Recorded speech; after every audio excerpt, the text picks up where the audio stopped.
The Kremlin is rapidly losing its air superiority.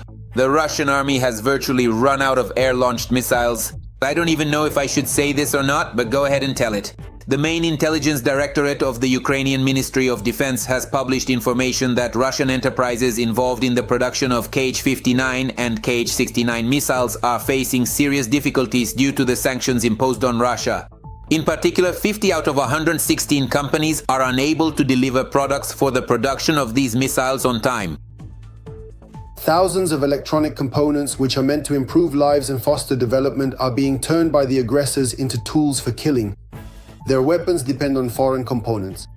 Without them, they cannot continue to wage war, to occupy and to kill. The production of missiles and other high-tech military equipment in the Russian Federation relies precisely on intermediaries who operate through front companies. And it seems that, for the Kremlin, this scheme has finally been shut down. Without high-precision Western components, the military-industrial complex of the aggressor country is experiencing a colossal shortage.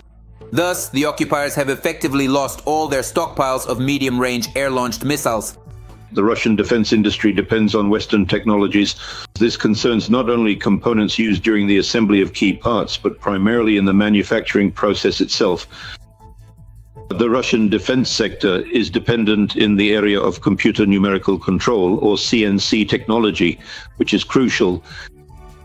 Without the software and the components themselves, nearly 40% of Russian companies involved in the production of Kh-59 and Kh-69 class missiles are being forced to shut down production or, at the very least, go on extended forced breaks, according to the main intelligence directorate of the Ministry of Defense of Ukraine. This, in turn, leads to a catastrophic shortage of medium-range missiles in the enemy's arsenal, a shortage that is unlikely to be replenished. Military experts explain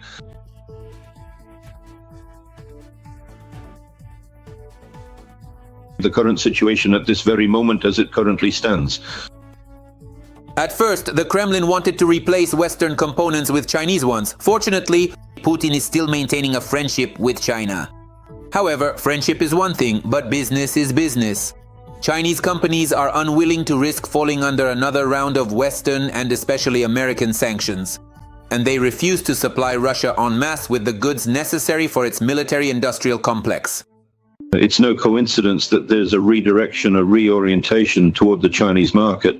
In other words, they're trying to replace Western technological equipment with cheaper Chinese-made copies. But before, in the latter case, the Russian Federation faced the fact that China imposed a ban on the supply of dual-use goods primarily for the Russian military-industrial complex. Therefore, we can say that at this point, Russia is facing truly critical issues. Specifically, the ability to implement programs for developing modern weaponry. The acute shortage of components for the Russian military-industrial complex has even led to so-called missile cannibalism. This is when old systems from warehouses and museums are dismantled and their parts are used. New missiles are cobbled together from these parts in makeshift conditions. However, even this is only a temporary measure. The Kremlin has virtually run out of both old Soviet missile engines and components for guidance systems. This isn't the first time something like this has happened to us. As a result, the Russian military-industrial complex has actively started replacing its own high-precision weapons, such as the Kh-59 and Kh-69 missiles, with cheaper and sometimes frankly makeshift means of attack. These include the Danem and Banderol missiles. The latter is a weapon with a cruising speed within 600 kilometers per hour and a flight range of less than 200 kilometers, and with practically zero accuracy. Due to the lack of those very Western components, this kind of weapon is almost entirely without a guidance system. As for the Danem, the occupiers are doing even worse with it. In fact, it is essentially just an aerial target, not some new product created from scratch. Hence the catastrophically low effectiveness rates. However, lacking anything better, the Kremlin makes do with what it has and is ramping up mass production of at least this kind of weapon. Meanwhile, as analysts explain, our defenders are already preparing to counter these new Russian challenges and are testing cheaper types of weapons to destroy Russian parcels, even before they reach their target. Armata! Day 1273 of the Great Russian-Ukrainian War. Almost 3.5 years of daily battles, artillery shelling, drone attacks, and thousands of casualties. But the result, if you look at the map of hostilities, speaks for itself. Moscow, which once boasted it would take Kiev in 72 hours, has captured less than 1% of Ukrainian territory after 1,010 days of bloody fighting. Every voice matters. Join our community, support independent journalism and help us bring you the truth from Ukraine. Become a member of Ukraine Today. Join us now. These are the conclusions reached by deep state analysts. Starting from November 12, 2022, 108,651 square kilometers were occupied as of that date. As of today, it is a 1/14 in 493 square kilometers.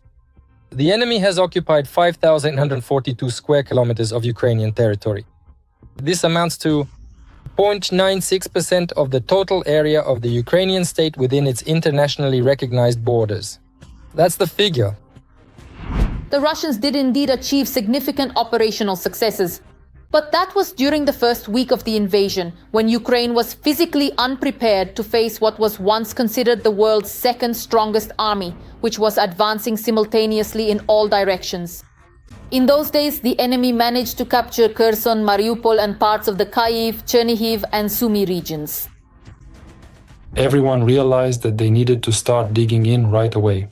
At the very least, after losing the Kharkiv region, the Russian Federation learned a lesson. They clearly realized that you can't secure victory on the move. From their side, if you want to hold your ground, you need to dig in. And all this digging in, all these positions, they neutralized all the major breakthroughs that happened at the start of the war. At first, Russia broke through our defenses in a very massive way. Ukraine pushed the Russian Federation back, and then everyone shifted to more or less positional fighting.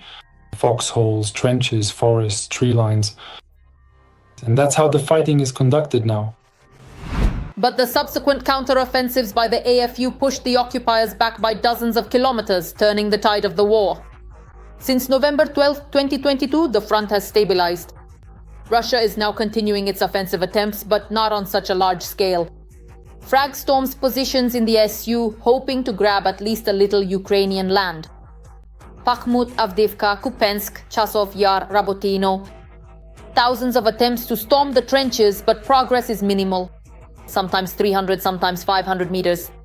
Hundreds of thousands of Russian soldiers have been lost, but the strategic picture has hardly changed. Now the enemy is conducting mainly local offensive actions. Pressure, attrition, destruction of infantry and equipment. However, the Russian dictator has not managed to seize significant territories. Despite those losses, and his losses keep growing, every kilometer and every position he captures costs him more and more killed and wounded each time. The statistics bear this out. First, his rate of advance has slowed down significantly.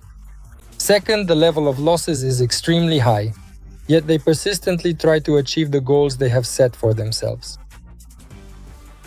They lack resources, they lack strength, they lack capabilities. All those things they boasted about so much before the war turned out to be a bayonet in their side.